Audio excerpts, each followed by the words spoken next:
Welcome to McPlum, simple solutions served daily. You start by confirming prerequisites: Unity with platform support and an Admob account with your app registered. Once you have App ID, import the Google Mobile Ads Unity package into your project. This adds the SDK and sample scenes. Make sure to enable Android X or CocoaPods if on iOS, and set bundle ID to match Admob registration. Next, open the sample scene and locate the mobile ads. Initialize call. That's your first actionable step to ensure the SDK boots correctly.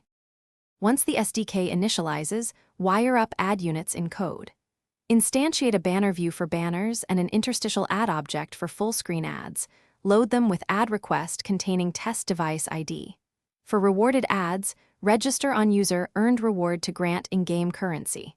Make sure to check platform-specific ad unit ID and to call show only after on ad loaded fires. Also, manage lifecycle. Destroy views on scene unload and preload next interstitial so user experience remains smooth. To finish, replace test ID with production Admob ID and build to real devices for validation. Emulators can be misleading.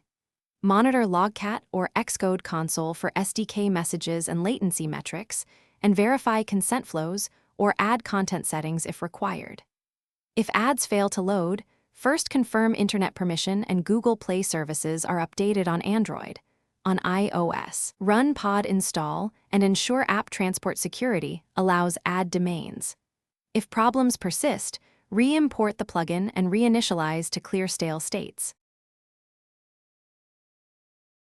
Thanks for watching. Stay juicy and subscribe.